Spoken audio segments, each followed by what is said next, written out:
মুসলমান ভাইরা আমার, খুব মনোযোগ দিয়ে কথাগুলো শুনে নিবেন। রে শ্রীরামগাড়ির মুসলমান, আমার আল্লাহ রাব্বুল আলামিন বলে দিলেন সূরা জুমার 39 নম্বর সূরা 24 নম্বর পারা 2 নম্বর পৃষ্ঠার প্রথম নম্বর লাইন, আয়াত নম্বরটা হলো 41। 41 নম্বর আয়াতের মধ্যে আল্লাহ চমৎকার ভাবে বলেন, ইন্না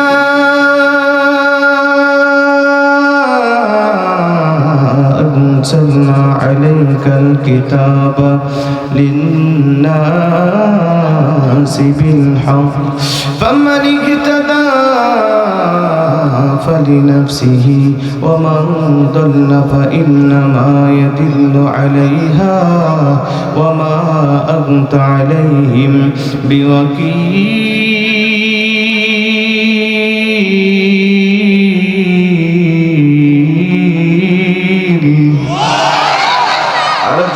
আল্লাহু আকবার। প্রত্যেকটি কুরআনুল কারীমের আয়াত তেলাওয়াত শেষ হবে যখন আমি আমার শাহাদাত আঙ্গুলি দিয়ে আপনাদের ইশারা দিব, তখন আমার শাহাদাত আঙ্গুলির ইশারা পাবেন যখন, দুই হাত উঁচু করে আল্লাহু আকবারের আওয়াজটা দিবেন তখন এই কর্মসূচি চলতে থাকবে ততক্ষণ, আখিরি মোনাজাত হবে না যতক্ষণ। রাজি আছেন যারা যারা দু হাত উঁচু করে আমার আল্লাহকে আবারও দেখা দেন তারা তারা।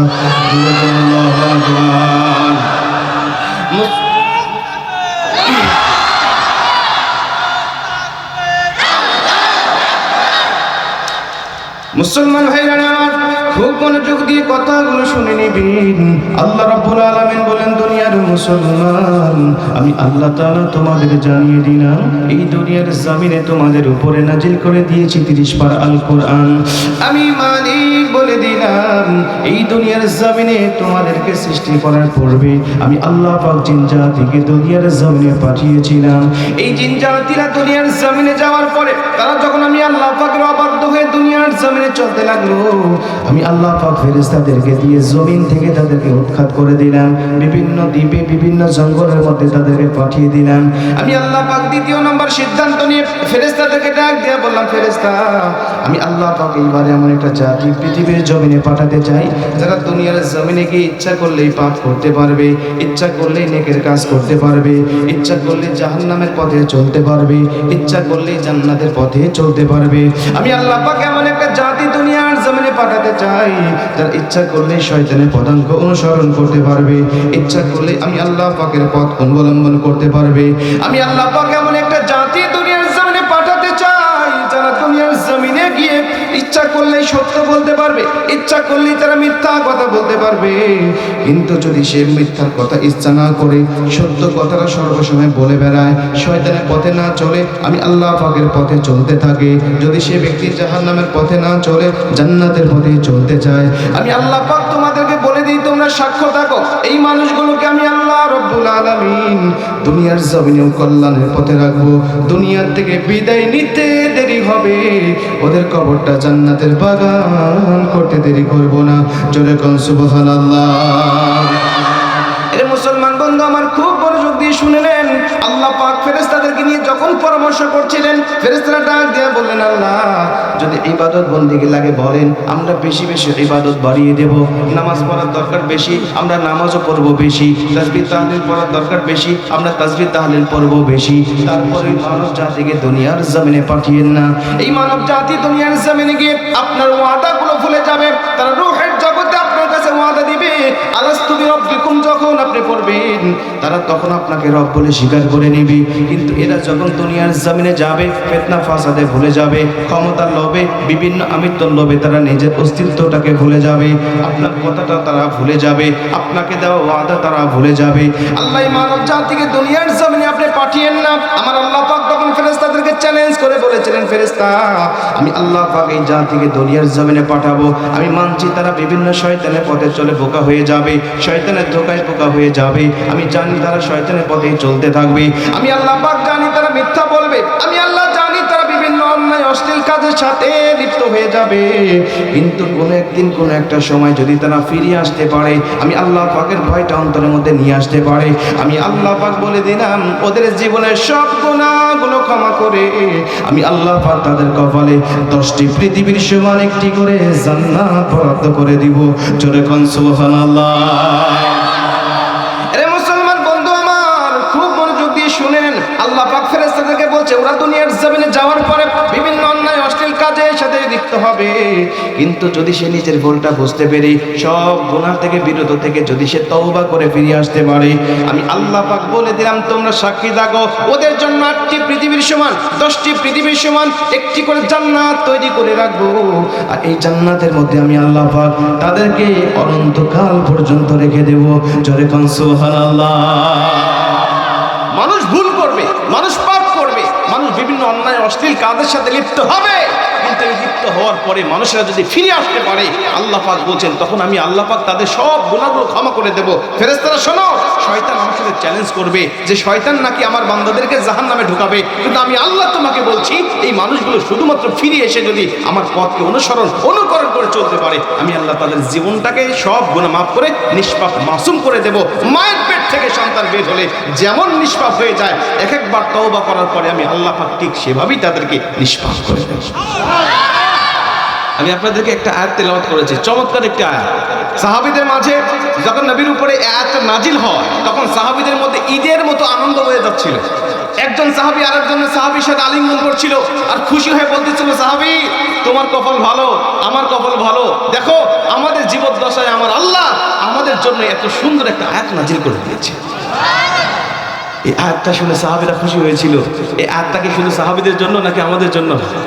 তাহলে তারা খুশি হলে আমাদের খুশি হওয়ার দরকার আছে না নাই?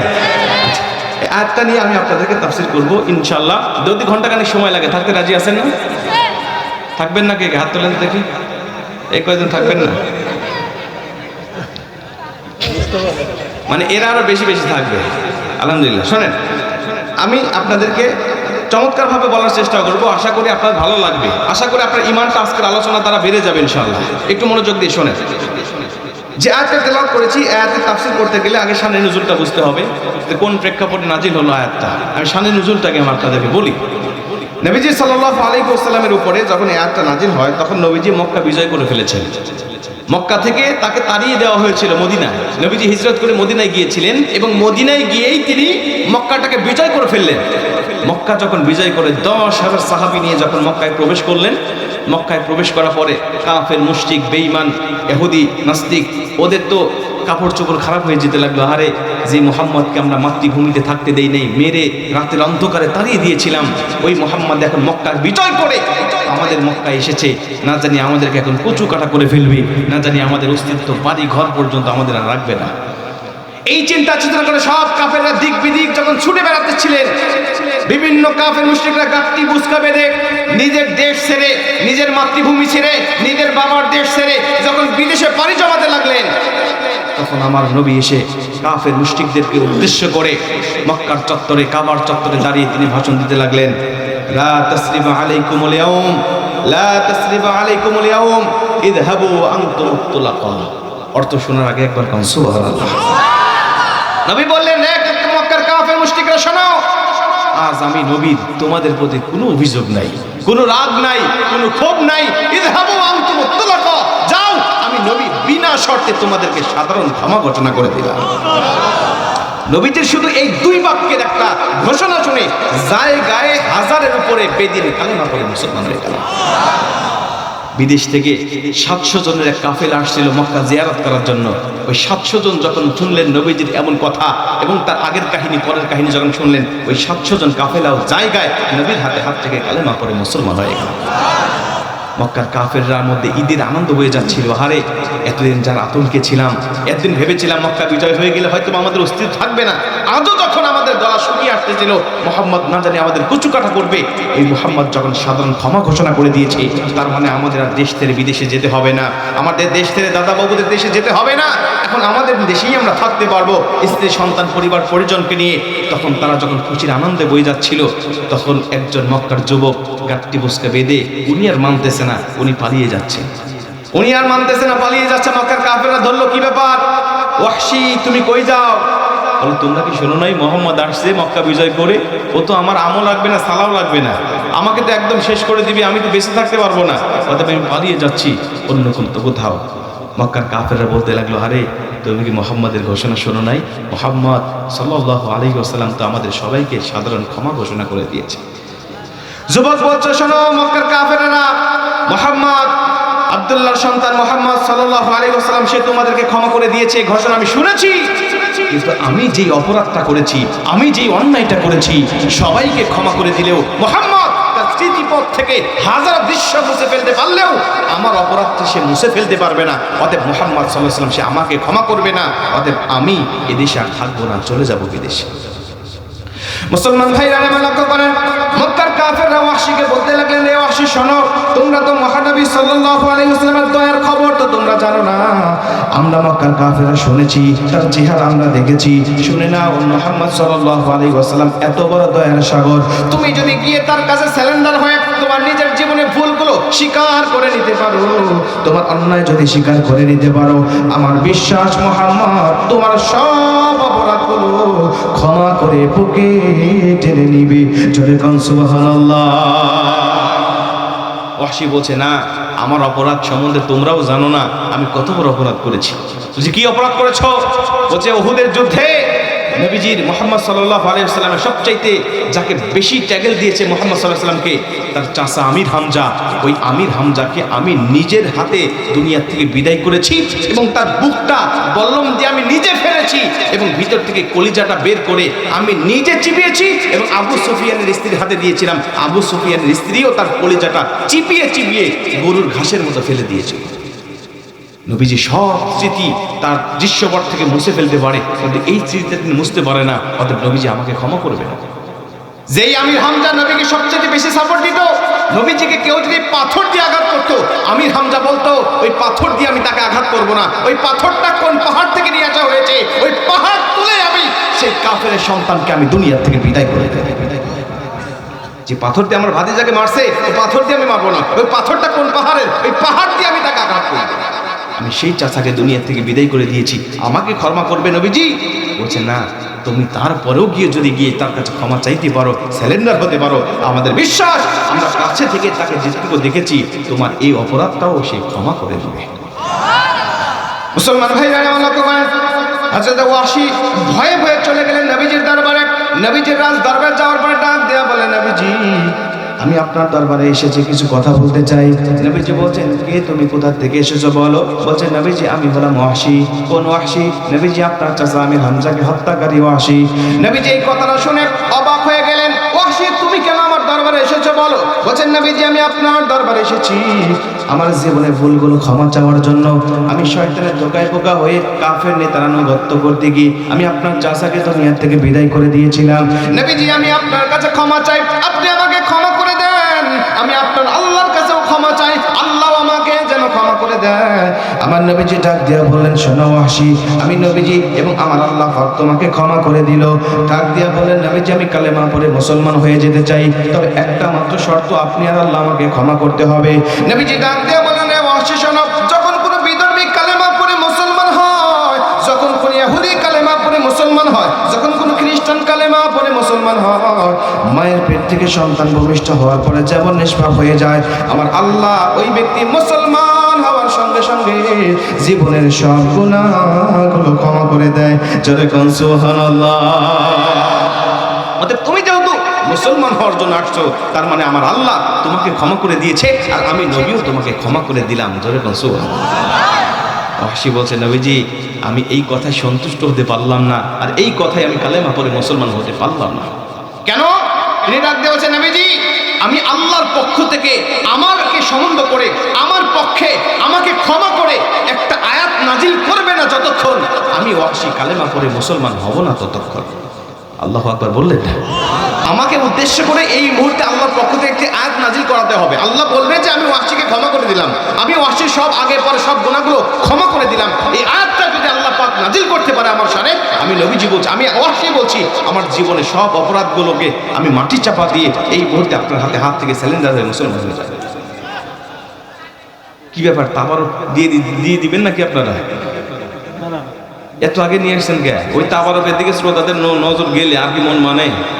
হ্যাঁ, সাইডে রাখতেছে। ওনাদের আড়ালে রাখতেন, কোন দেখা ফেলছেন? হ্যাঁ, তাবারক দিয়ে দিই নাকি? প্রতি বছর তো বা প্রতিদিন সব মাহফিলে তো তাবারক শেষে নেন, আজকে আগেই নেন, সমস্যা নেই।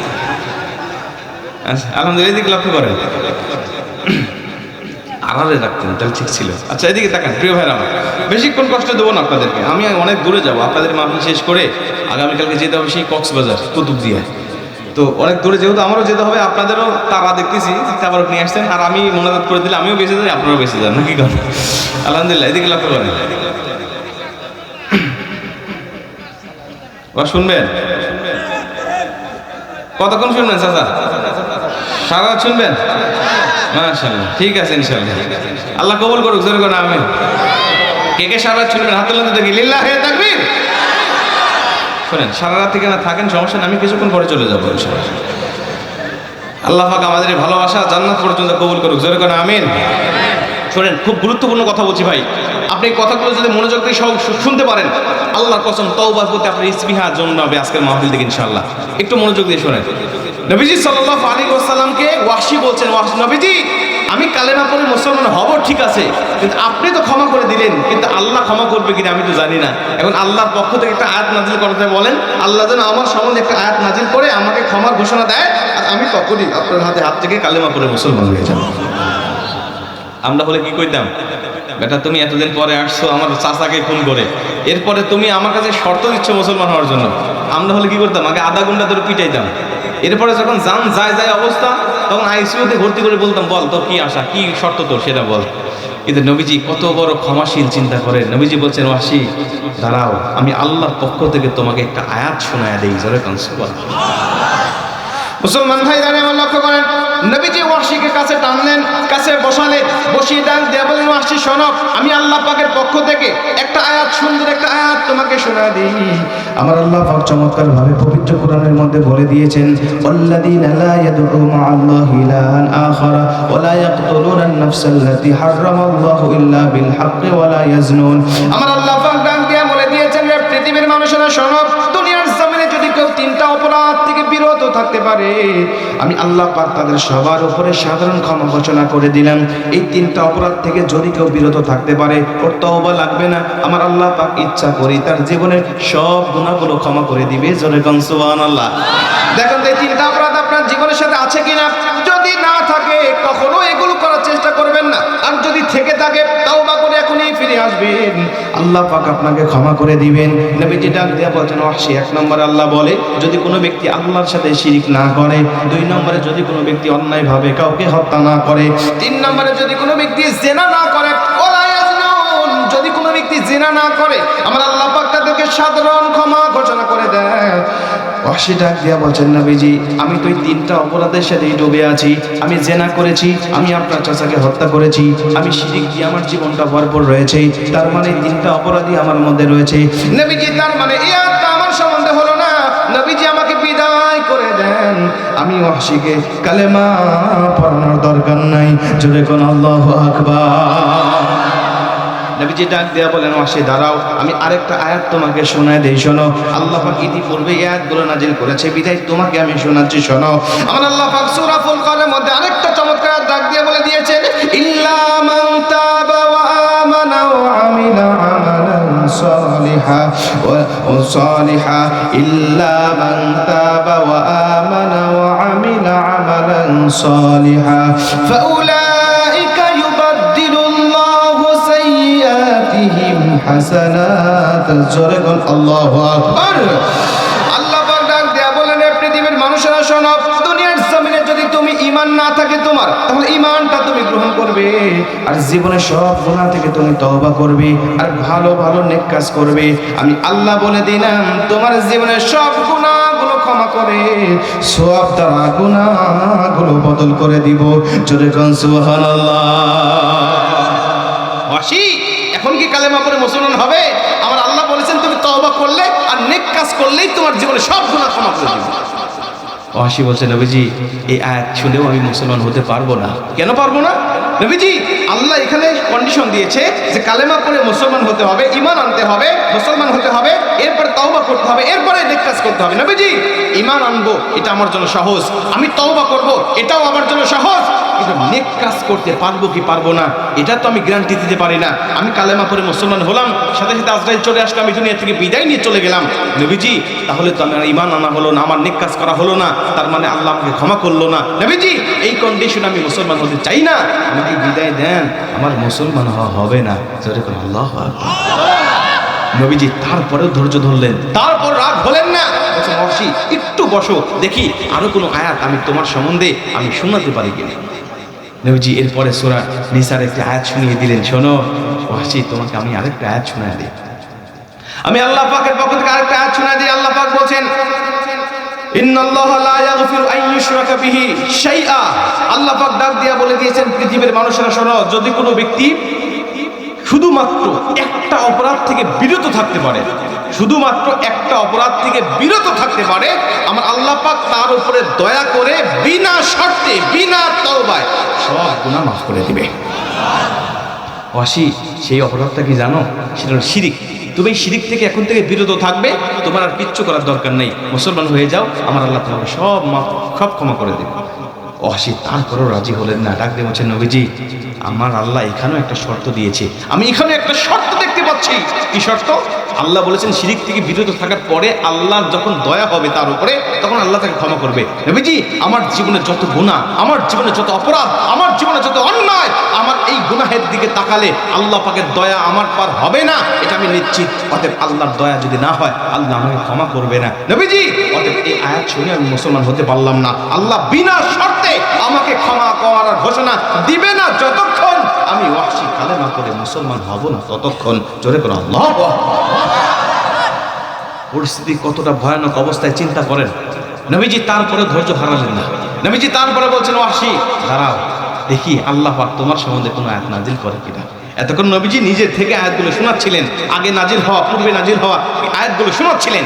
এখন আমার আল্লাহ পাক সরাসরি জিবরাইলকে পাঠিয়ে দিলেন, যাও জিবরাইল আমার হাবিবুল্লাহকে বলো আমি আমার ওয়াহশীকে সহ গোটা পৃথিবীর মানুষকে উদ্দেশ্য করে বলে দিলাম, আমি আল্লাহ কি বললাম, যদি কোনো ব্যক্তি শুধুমাত্র আমি আল্লাহ পাকের কাছে তওবা চাইতে পারে, তওবা করতে পারে, ওর জীবনে যত গুনাহ আছে, শিরিক হোক বিদআত হোক, ওর জীবনে যত রকম অন্যায় অশ্লীল কাজকর্ম আছে, সব অপরাধ থেকে আমি আল্লাহ পাক ধুয়ে মুছে সাফ করে তাকে পবিত্র বানায় দেবো। জোরে কোন সুবহানাল্লাহ। আমার আল্লাহ পাক এই আয়াতটা নাজিল করে দিলেন ওয়াহশী সম্বন্ধে। ওয়াহশীকে ডাক দিয়ে বলেন নবীজি ওয়াহশী শোনো, খুশি হয়ে যাও, আমার আল্লাহ পাক তোমার সম্বন্ধে আয়াত নাজিল করে দিয়েছে। আমার আল্লাহ তুমি এখন কালেমা পড়ে মুসলমান হলেই আমার আল্লাহ তোমাকে নিষ্পাক মাসুম বানায় দেবে। ওয়াহশী কালেমা পড়ে মুসলমান হয়ে গেলেন। ওয়াহশী কালেমা পড়ে মুসলমান হয়ে যাওয়ার পরে নবীজিকে ডাক দিয়ে বলেন নবীজি আমি তো মুসলমান হলাম, এখন কি আমি আপনার দরবারে সবসময় আসতে পারবো না? নবীজি বলছেন সব সময় আসবে, কিন্তু আমার সামনে তুমি কখনো আসবে না, আমার সামনে সামনে বসবে না, পিছনে পিছনে থাকবে। কেন জানো? তোমার চেহারার দিকে তাকালে আমার চাচার কথা মনে হয়ে যায়। আমার চাচা আমাকে সবচেয়ে বেশি সাপোর্ট দিত, আমার চাচা সবচেয়ে আমাকে বেশি ভালোবাসতো। তুমি সেই চাচাকে হত্যা করেছো, বুকটা ফেলে দিয়েছো, কলিজা বের করে চিবিয়ে চিবিয়ে খেয়েছো। কেন? ওই কথাটা আমার মনে পড়ে যাবে, এই জন্য তুমি আমার সামনে আসবে না, পিছনে বসে না থাকবে। ওয়াহশী তখন বুঝতে পারলেন নবীজি আমাকে ক্ষমা করেছেন, কিন্তু ভিতরে একটা ক্ষোভ আছে। ওয়াহশী বুঝতে পারলেন তাহলে আমি তো নিজেকে ক্ষমা করতে পারবো না যতক্ষণ নবীজি এই ক্ষোভটা দূর করতে পারবো না ততক্ষণ।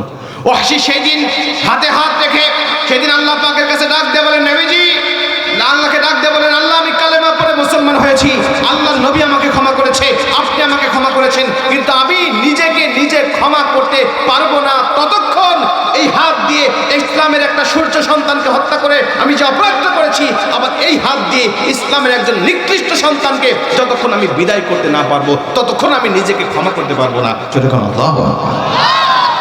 সেদিন তিনি প্রতিজ্ঞাবদ্ধ হলেন যে এই হাত দিয়ে, এই বল্লম দিয়ে, যে বল্লম দিয়ে আমি আমিন হামজাকে হত্যা করেছি, ওই বল্লম দিয়ে আমি ইসলামের নিকৃষ্ট সন্তানকে দুনিয়া থেকে বিদায় দিয়ে, এই চিন্তা চেতনা করে উনি সঙ্গে সঙ্গে নিয়তটা করে ফেললেন। আল্লাহ নবীর জামানা, আল্লাহ নবীর ওফাত হয়ে যাওয়ার পরে আবু বকর রাদিয়াল্লাহু তাআলা আনহু যখন খেলাফত কালে নবীজির বিদায় পরে ভণ্ড নবী হিসাবে দাবি করলেন একজন নবী, ভণ্ড নবী।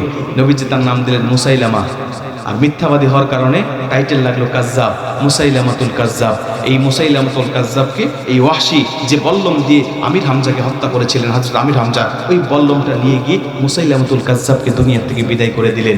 বিদায় করে দিয়ে আল্লাহকে ওই বল্লমটা উঁচা করে ডাক দিয়ে বলেন, আল্লাহ এই হাত দিয়ে এই বল্লম দিয়ে ইসলামের সূর্য সন্তান, ইসলামের শ্রেষ্ঠ সন্তানকে আমি দুনিয়া থেকে বিদায় করেছিলাম, সেই বল্লম আর সেই হাত দিয়ে ইসলামের নিকৃষ্ট সন্তানকে হত্যা করে এখন আমি নিজেকে নিজে ক্ষমা করে দিলাম। জোরে কোন আল্লাহু আকবার।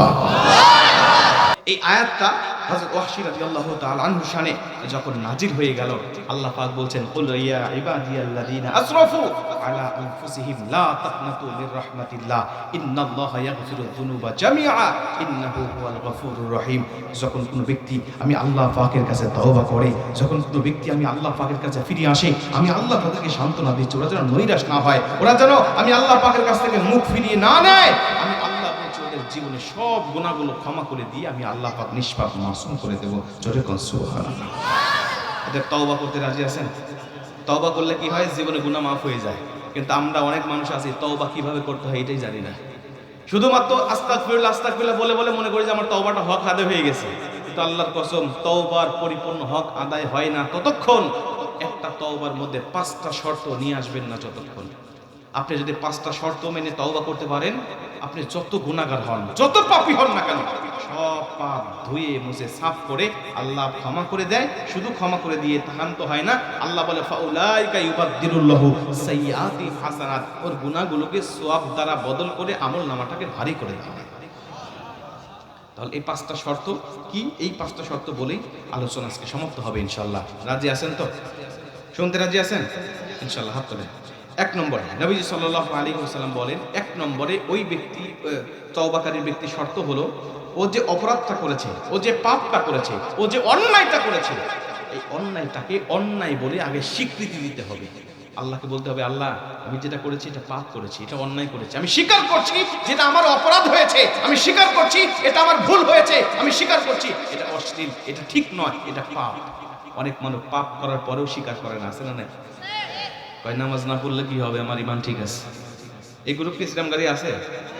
এদিকে আছে? মোকাররমপুরে নেই তো। নামাজ না পড়লে কি হবে, ঈমান ঠিক আছে। মোকাররমপুরে বেশি আছে। মানুষের মনে আমার নষ্ট করবেন না দেখতেছি। নামাজ না পড়লে কি হবে, ঈমান ঠিক আছে, এই কথা যদি কেউ বলে আর ও যদি আজীবন তওবা করে, আল্লাহর কসম ওর তওবা কবুল হবে না। ওর তওবা কবুল হবে না। কেন হবে না? ও পাপ করার পরেও পাপটাকে স্বীকার করে নেই। ও নামাজ কাজা করে যে অন্যায়টা করেছে, এই অন্যায়টাকে অন্যায় হিসাবে স্বীকার না করার কারণে আজীবন যদি তওবা করে, তওবা করতে করতে যদি সে মারাও যায়, তারপরে তার তওবা কবুল হবে না। কেন? সে নামাজ কাজা করে তার মধ্যে অনুশোচনা নাই, তার মধ্যে অনুতপ্ততা নাই, সে আরো পাল্টা যুক্তি দিচ্ছে নামাজ না কাজা করলে কি হবে, আমার ঈমান ঠিক আছে। আল্লাহ বলে তোর তো ঈমানই নাই, তো ঠিক থাকবে কি? প্রথম নম্বর হলো কি করতে হবে? স্বীকৃতি দিতে হবে যে আল্লাহ আমি যেটা করছি এটা ভুল করছি। এটা 1 নম্বর শর্ত তওবা। 2 নম্বর শর্ত হলো এই অন্যায়টা আপনি আর দ্বিতীয়বার করবেন না বলে আল্লাহ পাকের কাছে ওয়াদা দিবেন। আল্লাহকে বলবেন, আল্লাহ আমি যে অন্যায়টা করছি, এই অন্যায়টা আমার দ্বারা আর দ্বিতীয়বার হবে না, আমার দ্বারা আর দ্বিতীয়বার হবে না, এটা আমি আল্লাহ তোমার কাছে ওয়াদা দিচ্ছি। এটা হলো 2 নম্বর। 3 নম্বরে নবীজি সাল্লাল্লাহু আলাইহি ওয়াসাল্লাম বলেন, যখন তুমি তওবা করবে, তওবা করার পরে তোমার দ্বারা, তোমার আমল দ্বারা তোমার জীবদ্দশায় ভালো ভালো কাজ, নেকের কাজ বাড়িয়ে দিতে হবে। তুমি একদিন পাপ করেছো, এখন পাপ ছেড়ে দিয়ে ভালো কাজ করতে হবে।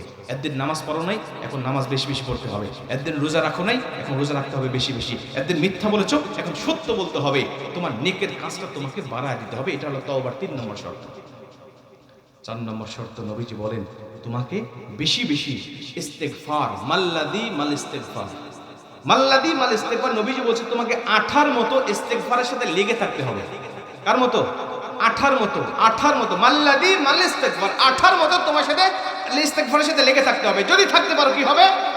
জাআলাল্লাহু লাহু দিকিন মাখরাজা। নবীজি বলেন প্রথম নম্বর ফজিলত হবে ইস্তেগফারের সাথে আঠার মতো লেগে থাকার কারণে তোমার যত বিপদ আছে, বালা মুসিবত আছে, আসমানি বালা, জমিনি বালা, রূহানি বালা, হাওয়াই বালা, জিসমানি বালা, সব প্রকার বালা মুসিবত থেকে আমি আল্লাহ নিজের কুদরতি হাতে তোমাকে হেফাজত করব। এটা হলো ইস্তেগফারের প্রথম নম্বর, যারা ইস্তেগফারের সাথে আঠার মতো লেগে থাকে। 2 নম্বরে নবীজি বলেন ইস্তেগফারের সাথে যারা আঠার মতো লেগে থাকে আল্লাহ পাক তাদেরকে অল্প দিনে হালাল ভাবে ধনী বানিয়ে দেয়। তার মানে তার রিজিকের মধ্যে আল্লাহ পাক অগণিত বরকত দান করে দেয়। জোরে বলুন সুবহানাল্লাহ। আপনি যত কাজ করেন, দোকানদারি করেন, ব্যবসা বাণিজ্য করেন, ক্ষেত খামারের কাজ করেন, কোনো সমস্যা নেই, আপনি মুখের মধ্যে শুধু ইস্তেগফার লাগায় থাকেন। ইমাম আহমদ ইবনে হাম্বলের ঘটনা আপনারা জানেন অনেকেই। ইমাম আহমদ ইবনে হাম্বল বলেন, আমি ইমাম আহমদ ইবনে হাম্বলের নাম শুনছেন আপনারা? হাম্বলি মাযহাবের যিনি প্রতিষ্ঠাতা, উনি এমন একজন বুজুর্গ ব্যক্তি ছিলেন। উনি বলেন, যদি কেউ আমাকে বলতো যে আমি নবীজির একটা হাদিস জানি, আর এই হাদিসটা আমি তোমাকে দিতে পারি, এই হাদিসটা আমি তোমাকে শোনাতে পারি, বিনিময়ে তোমার জীবদ্দশায় যত সম্পদ অর্জন করেছো, তোমার বাড়ি গাড়ি ভিটা মাটি সব আমার নামে লিখে দিতে হবে। ইমাম আহমদ ইবনে হাম্বল বলে, আমার সর্বোচ্চ তাকে বিলিয়ে দিয়ে তবুও নবীজির একটা হাদিস তার কাছ থেকে আমি নিতে রাজি হয়ে যাবো। জোরে কোন সুবহানাল্লাহ। ইমাম আহমদ ইবনে হাম্বল বলে, আমাকে যদি কেউ বলতো শত শত কিলোমিটার দূরে একজন ব্যক্তি আল্লাহ নবীর একটা হাদিস জানে, আর আমি নিজের পায়ে হেঁটে হেঁটে হলেও সেখানে গিয়ে নবীজির ওই হাদিসটা আমি সংগ্রহ করে নিয়ে আসবো। সবচেয়ে হাদিসের গ্রন্থ, সবচেয়ে বড় গ্রন্থ যিনি লিখেছেন মুসনাদে আহমদ, 40,000-এর উপরে হাদিসটা যে কিতাবের মধ্যে সংকলন করা। উনি বলছেন, আমি একদিন যাচ্ছিলাম একটা হাদিস সংগ্রহ করার জন্য, হঠাৎ যাওয়ার পরে এশারের নামাজের রক্ত হয়ে গেছে।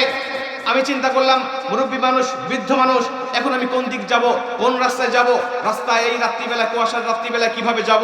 এই রাত্রিটা এই মসজিদে আমি যাপন করি, সকালবেলা ফজরের নামাজ পড়ে আমি আমার গন্তব্যের দিকে রওনা হব।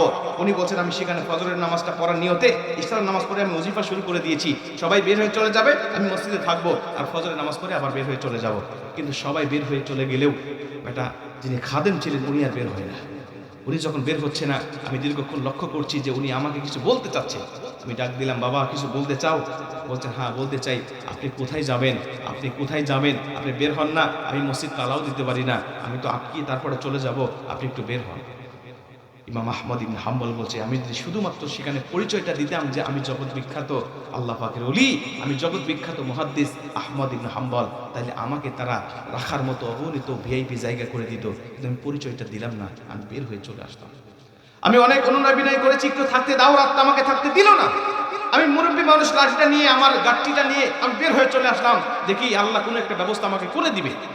আমি হাঁটি হাঁটি পা পা করে সামনে রওনা হয়ে গেলাম, আগুয়ান হয়ে গেলাম। এসে দেখি একটা বাজার দেখা যায়, যে বাজারে সব দোকানগুলো বন্ধ, শুধু একটা দোকান খোলা। মুসলমান ভাইরা আমার, আহমদ ইবনে হাম্বল বলেন, সব দোকানগুলো যখন বন্ধ হয়ে গেছে, একটা দোকান খোলা রয়েছে।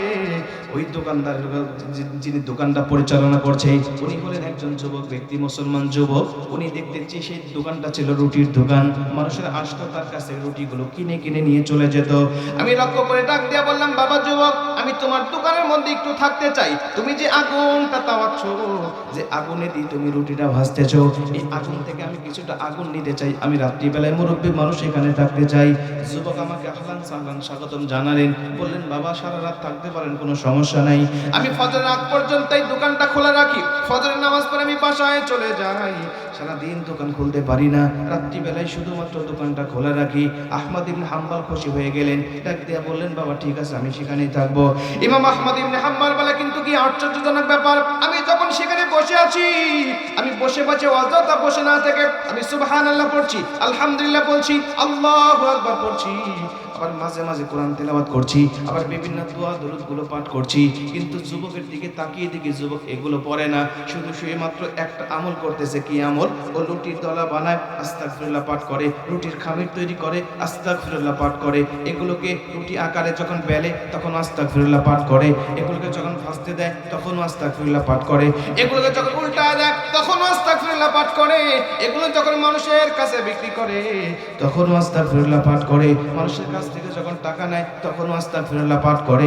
এভাবে বিভিন্ন সময় শুধুমাত্র আস্তাগফিরুল্লাহ আর আস্তাগফিরুল্লাহ যেন তার সাথে লেগে আছে। আমি তাকে ডাক দেয়া বললাম, যুবক, তোমার মধ্যে একটা ব্যতিক্রমী আমল আমি দেখতে পাই, তুমি বলো তো দেখি এমন আমল কেন সব সময় তুমি আস্তাগফিরুল্লাহ আস্তাগফিরুল্লাহ পাঠ করতেছো, কারণটা কি?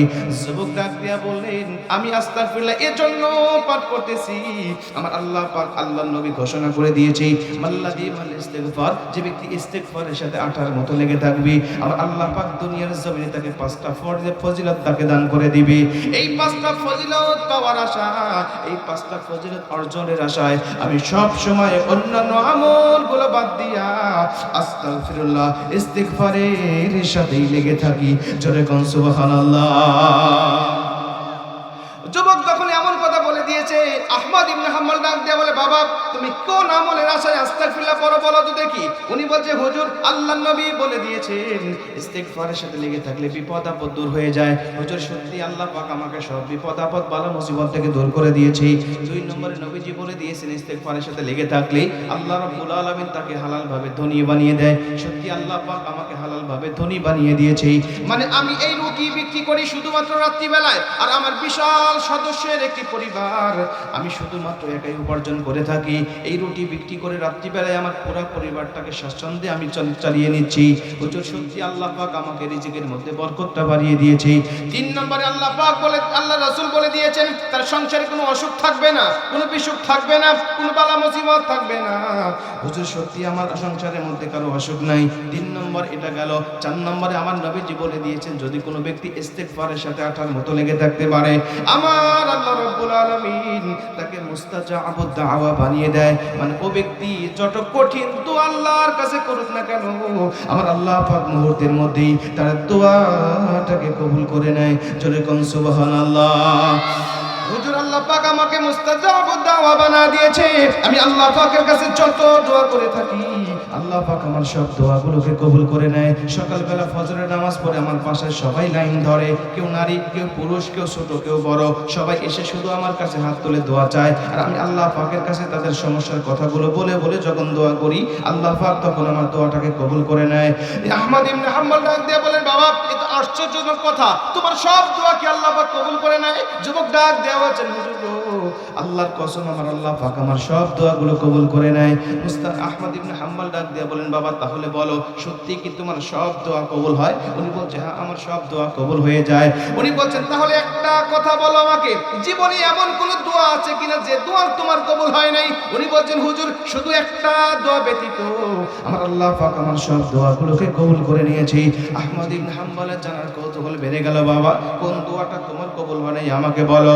উনি ডাক দিয়ে বললেন, শুধুমাত্র আমি দোয়া করেছি আল্লাহ পাকের কাছে এই জামানার এই যুগের সবচেয়ে বড় মুহাদ্দিস আহমদ ইবনে হাম্বল, ওর সাথে সাক্ষাৎ করার জন্য আল্লাহর কাছে আমি দোয়া করেছি। আল্লাহকে বলেছিলাম, আল্লাহ আহমদ ইবনে হাম্বলের সাথে আমি সাক্ষাৎ করব, কিন্তু আমি এতটাই ব্যস্ততার মধ্যে থাকি, সারা রাত দোকানদারি করি, সারা দিন বাসায় কাজকর্ম করি, হুজুর এর জন্য আমি তার সাথে সাক্ষাৎ করতে পারি না। তবে একদিন যেদিন আমি সুযোগ বের করতে পারবো, আমার আল্লাহ, আমার বিশ্বাস, আমার আল্লাহ আহমদ ইবনে হাম্বলের সাথে আমার সাক্ষাৎ ঘটায় দিবে। জোরে কোন সুবহানাল্লাহ। আল্লাহু আকবার বলে। আমার এই দোয়াটাই শুধু কবুল হচ্ছে না, বাকি সব দোয়া আমার কবুল হয়ে গেছে। হুজুর আপনি কি, আমি জানি না, আপনি কোথা থেকে এসেছেন তাও জানি না, তবে আমি আপনি অবশ্যই জানেন যে এই জামানার সবচেয়ে বড় মুহাদ্দিস আহমদ ইবনে হাম্বল, ওনার সাথে সাক্ষাৎ করার জন্য মানুষেরা লাইন ধরে, মানুষেরা বিভিন্নভাবে প্রতিযোগিতা করে তার সাথে সাক্ষাৎ করার জন্য।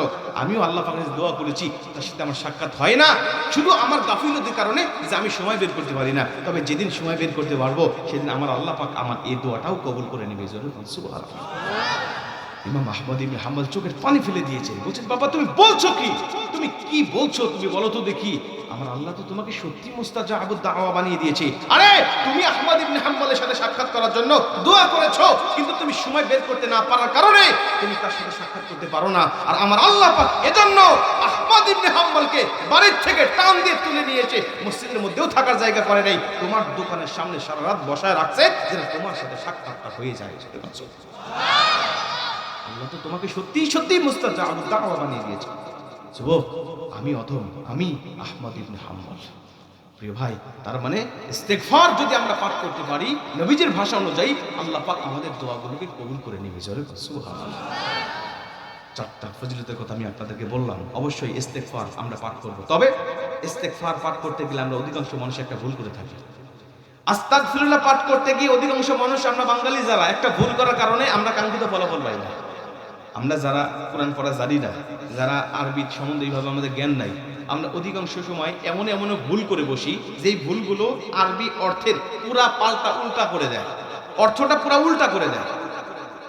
যেমন আপনি ইস্তেগফার আস্তাগফিরুল্লাহ বলার সময় অনেক মানুষ আমরা মানে তাড়াহুড়া করে বলে ফেলি আস্তাগফিরুল্লাহ বলি না, এরকম আস্তাগফিরুল্লাহ আস্তাগফিরুল্লাহ, মানে সরাসরি গাইনের জায়গায় আমরা কাফ বসায় দিই, আস্তাগফিরুল্লাহ। গয়ের জায়গায় ক লাগায় দিচ্ছি আমরা, আস্তাগফিরুল্লাহ। এটা আস্তাক হবে না, কাফ হবে না, এটা হবে গাইন, আস্তাগফিরুল্লাহ। এই আস্তাগফিরুল্লাহ শব্দের অর্থ হলো আমি আল্লাহর কাছে ক্ষমা চাচ্ছি, আর আস্তাগফিরুল্লাহ শব্দের অর্থ হলো আমি আল্লাহর কাছে কাফের হতে চাচ্ছি। অর্থটা পুরা উল্টা না? পুরা কিন্তু উল্টা হয়ে গেছে। এজন্য আমরা আরবি অর্থগুলো, অক্ষরগুলো আমরা বুঝে বুঝে আমরা সহি সুন্দর করে তারপর তেলাওয়াত করব, তাহলে কাঙ্ক্ষিত ফলাফলটা আমরা আল্লাহর কাছে পাবো ইনশাআল্লাহ। যখন সুবহানাল্লাহ। 5 নম্বরে সবচেয়ে গুরুত্বপূর্ণ একটি বিষয়, খুব মনোযোগ দিয়ে শুনেন। তওবার 5 নম্বর শর্ত হলো আপনি যে অন্যায়টা করেছেন এই অন্যায়ের জন্য আল্লাহ পাকের কাছে সব সময় অনুশোচনা করতে হবে, আল্লাহ পাকের কাছে অনুতপ্ত হতে হবে। যদি আপনি অনুতপ্ত হতে পারেন তাহলে আল্লাহ আপনাকে ক্ষমা করে দিবে। আর যদি অনুতপ্ত না হয়ে বলেন যে না আমি যেটা করছি এটা ঠিক আছে, আমি দাড়ি কাটিয়েছি এটা আমার ভুল হয়নি, দাড়ি কাটাটাই ঠিক, তাহলে আপনার অনুশোচনা হলো না, আপনার অনুতপ্ত হলো না আল্লাহ পাকের কাছে, আল্লাহ আপনাকে ক্ষমা করবেন। আর অনুতপ্ত যদি থাকে আমি দাঁড়িয়ে রাখতে পারিনি, ভুল করছি, আমি নামাজ কাজা করেছি, ভুল করেছি, আমি মিথ্যা বলেছি, ভুল করেছি, আমি অন্যায় করেছি, ভুল করেছি, এই অনুশোচনা যদি আপনার মধ্যে থাকে আমার আল্লাহ পাক আপনাকে ক্ষমা করে দেবে। আমরা তো পাহাড় পাহাড় সমপরিমাণ গুনাহ করার পরেও আমাদের অনুশোচনা আসে না, অথচ সাহাবীরা পাহাড় পাহাড় সমপরিমাণ গুনাহ লাগতো না, ছোট্ট ছোট্ট ভুল হয়ে গেলে, ছোট্ট ছোট্ট গুনাহ হয়ে গেলে তারা ক্ষমার জন্য যে ব্যাকুল হয়ে পড়তেন, শুনলে অবাক হয়ে যাবে। এই বুখারী শরীফ থেকে একটা হাদিস আমি আপনাদেরকে শোনাই, একটু লম্বা হবে, আপনাদের কষ্ট হচ্ছে কি? আপনারা বিরক্ত হচ্ছেন কি? আচ্ছা, একটা হাদিস শুধু আমি আপনাদের শুনাই যে সাহাবীরা ভুল হয়ে গেলে তারা কতটা অনুশোচনা হতো আল্লাহ পাকের কাছে। নবীজি যখন হিজরত করে মক্কা থেকে মদিনায় আসলেন, নবীদের সাথে অপরিচিত সাহাবীরাও আসতেন, নারী পুরুষ ছোট বড় সকলেই নবীদের কাছে আসলেন হিজরত করে মক্কা থেকে মদিনায়। নবীজি তখন কি করতেন? আনসার সাহাবী আর মুহাজির সাহাবীদের মধ্যে বন্ধুত্ব তৈরি করে দিতেন। আনসার সাহাবী কারা? যারা মদিনায় স্থানীয়। মুহাজির কারা? যারা মদিনা থেকে হিজরত করে, মক্কা থেকে হিজরত করে মদিনায় গিয়েছিলেন, তাদেরকে মুহাজির সাহাবী বলা হয়। নবীজি সবার মাঝে বন্ধুত্ব তৈরি করতে লাগলেন। আবার কোনো বাড়িতে কাজের লোক নিয়োগ দিয়ে দিলেন, যারা মুহাজির সাহাবী, যারা গরিব মানুষ তাদেরকে আনসার সাহাবীদের বাসায় কাজে নিয়োগ করায় দিলেন। এভাবে নবীজি মিলতাল করায় দিচ্ছেন। এদের মধ্যে 2 জন সাহাবী ছিল, একজন হলো সাঈদ ইবনে আব্দুর রহমান, উনি ছিলেন বড় ধনী ব্যক্তি, ধনী সাহাবী। আর একজন গরিব সাহাবী ছিল হযরত সালাবা আল আনসারী, উনি ছিলেন গরিব সাহাবী। নবীজি এই 2 জনের মধ্যে বন্ধুত্ব তৈরি করে দিলেন আর বলছেন, সাঈদ ইবনে আব্দুর রহমান, তোমার ভাই সালাবা আল আনসারী সে গরিব মানুষ, সে মদিনায়ও মানুষের বাড়ি কাজকর্ম করে খাইতো, মক্কায়ও মানুষের বাড়ি কাজকর্ম করে খাইতো। যেহেতু এখন মদিনা আসছে, ওর তো আর কেউ নাই, ছোট্ট একটা মাসুম সন্তান ছাড়া ওর আর কেউ নাই, একটা মেয়ে শুধু আছে। অতএব তুমি তার বাসায় রাখো, তোমার বাসায় রাখো, তোমার কাঠ কেটে দিবে, খড়ি কেটে দিবে, বাজার ঘাট করে দিবে, তোমার সংসার দেখাশোনা করবে, তোমার যা লাগে সে সেটা দিবে।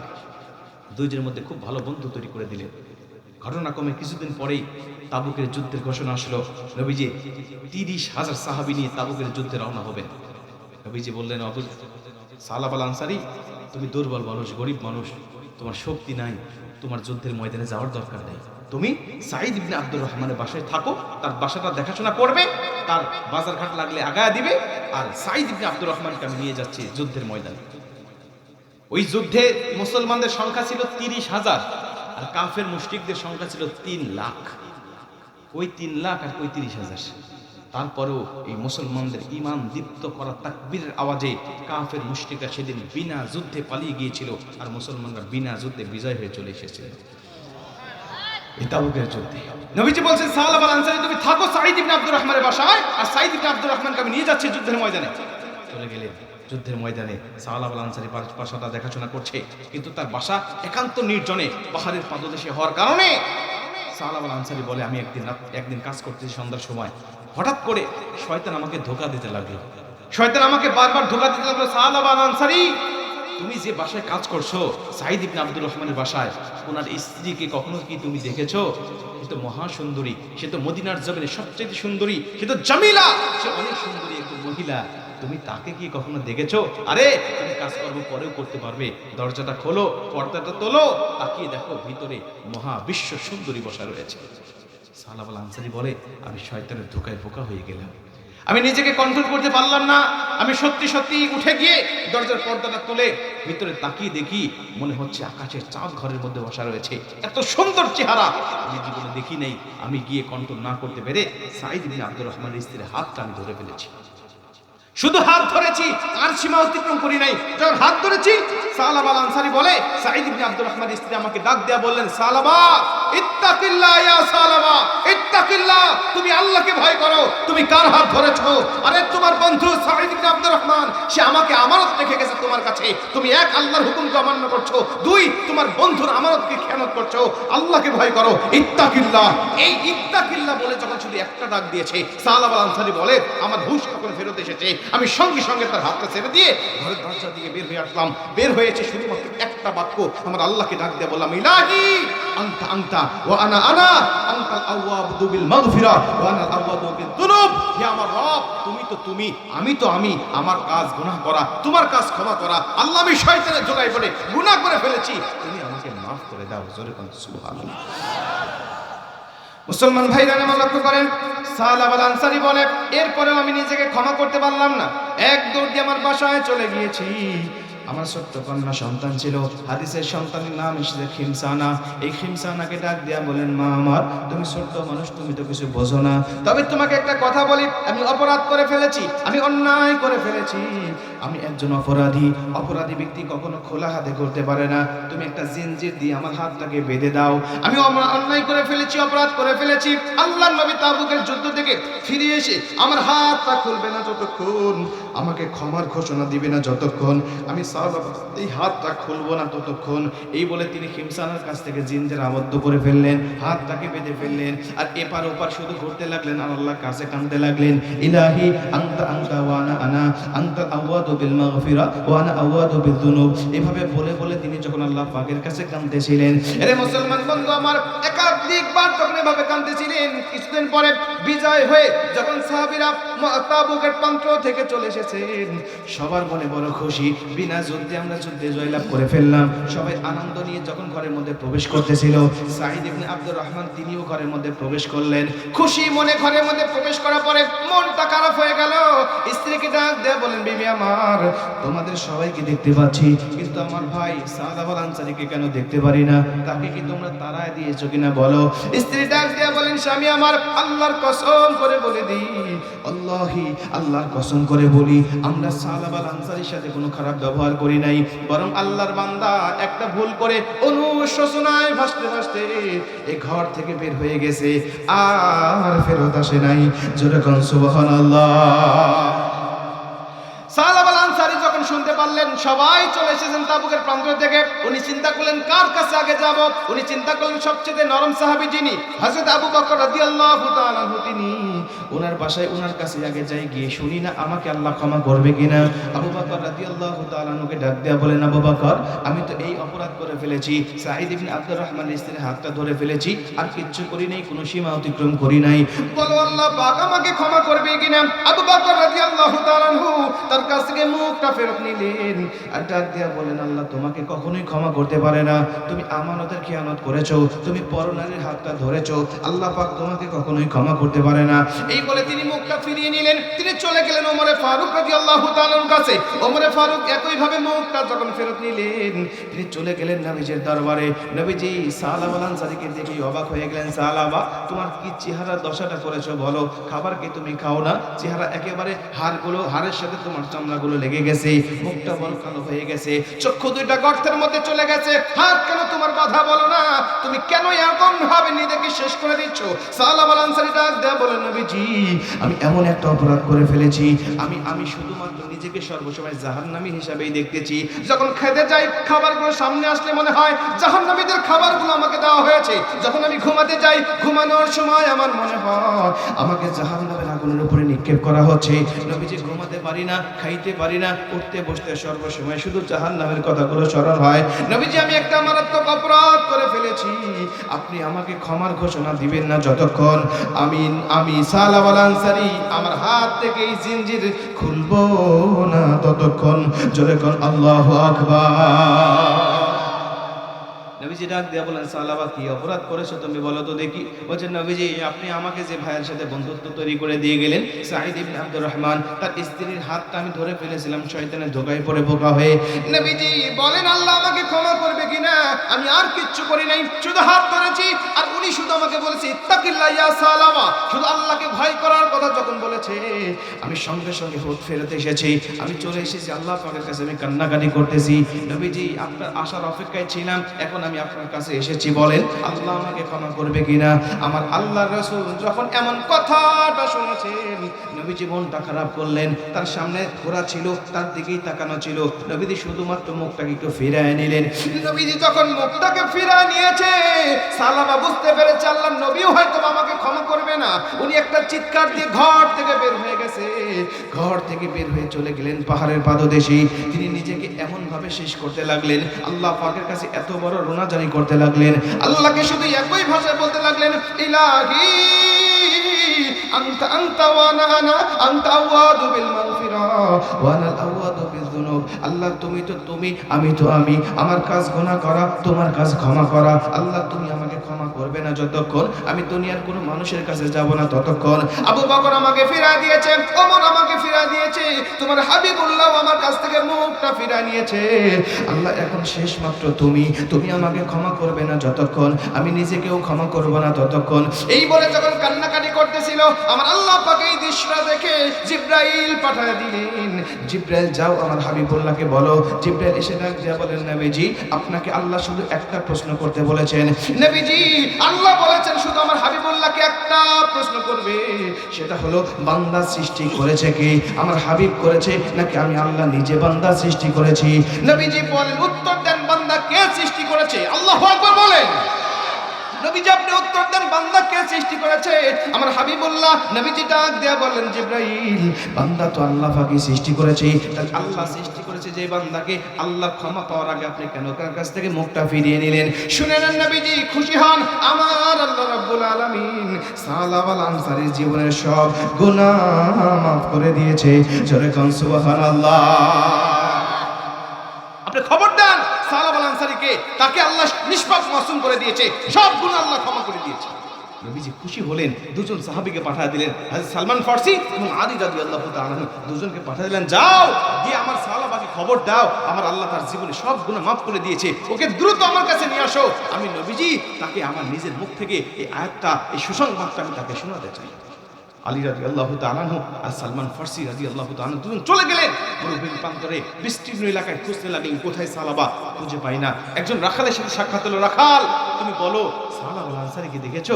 বলে সালাবাকে আমি জানি না, তবে এই পাহাড়ের পাদদেশে এখানে একজন ব্যক্তি শুধুমাত্র একটা কথা বলে বলে আল্লাহর কাছে কাঁদতেছে, ইলাহি আনতা আনতা ওয়া আনা আনা আনতাল আওয়াদু বিল মাগফিরা ওয়া আনাল আওয়াদু বিল যুনুব। হে আমার রব তুমি তো তুমি, আমি তো আমি, আমার রব গুনাহ করা, আমার কাজ গুনাহ করা, তোমার কাজ ক্ষমা করা, আল্লাহ তুমি আমাকে ক্ষমা করো। আলী রাদিয়াল্লাহু তাআলা বললেন, হ্যাঁ এমন ব্যক্তিকে আমরা খুঁজছি। বলে গিয়ে দেখো বান্দা ওখানে বসে বসে আল্লাহ পাকের কাছে কাঁদতেছে। আলী রাদিয়াল্লাহু তাআলা বলে, আমি আর সালমান দুজন গিয়ে যখন তাকিয়েছি, গিয়ে দেখি বান্দা সিজদায় পড়ে আল্লাহ পাকের কাছে এই একই ভাষায় শুধু আল্লাহ পাকের কাছে কাঁদতেছে। জোরে বলো সুবহানাল্লাহ। আমরা কি ডাক দিলাম, আল্লাহর বান্দা সালাব আল আনসারী ওঠো, সুসংবাদ নাও, আমার নবীজির কাছে জিবরাইল এসেছে, জিবরাইল এসে তোমাকে ক্ষমার ঘোষণা দিয়েছে। জিবরাইলের কথা শুনে সালাব আল আনসারী উঠতে লাগলেন, কিন্তু এতটাই দুর্বল হয়ে পড়েছেন, সেজদা থেকে ওঠার মতো ক্ষমতাও তার নাই, শক্তিটা তার মধ্যে নাই। তারা দুজন দু হাত ধরে তাকে উঠে বসালেন। তারা দুজন বললেন, আমাদের দুই কাঁধের উপরে ভর দাও, আর তুমি চলো মদিনায় নবীজির কাছে, নবীজির নিজের মুখে তোমাকে সুসংবাদটা দিতে চেয়েছে। তিনি বলেন চলো যাই। নবীজির কথা শুনে সালাব আল আনসারী দুই কাঁধে ভর দিয়ে, দুইজনের কাঁধে ভর দিয়ে হেঁটে হেঁটে আসতে লাগলেন। মুসলমান বন্ধু আমার লক্ষ্য করেন, যখন হেঁটে হেঁটে মদিনার জমিনে চলে এসেছেন, মসজিদে নববীর মধ্যে যখন পৌঁছে গেছেন, হাদিসের বর্ণনাকারী বলেন সঙ্গে সঙ্গে বেলাল রাদিয়াল্লাহু তাআলা ইকামত দিয়ে দিয়েছেন, মাগরিবের আজান হয়ে গেছে, ইকামত হয়ে গেছে। নবীজি সাল্লাল্লাহু আলাইহি ওয়াসাল্লাম মাগরিবের নামাজের জন্য যখন নিয়ত করে ফেললেন, এই তিনজন সাহাবী একদম লাস্টের কাতারে বসে পড়লেন, দাঁড়িয়ে গেলেন নামাজের জন্য। নবীজি ওই নামাজের জন্য তেলাওয়াত করতেছিলেন সূরাতুত তাকাসুর। প্রথম রাকাতে সূরা ফাতিহা পড়ার পরে সূরাতুত তাকাসুরের প্রথম আয়াতটা যখন তেলাওয়াত করেছে, আল্লাহকুমুত তাকাসুর বলে নবীজি শুধুমাত্র একটা আয়াত যখন তেলাওয়াত করেছে, এই আয়াতের তেলাওয়াত শুনে জাহান্নামের কথা স্মরণ করে আল্লাহর বান্দা সালাব আল আনসারী বিকট আওয়াজে চিৎকার দিয়ে ফেলেছেন।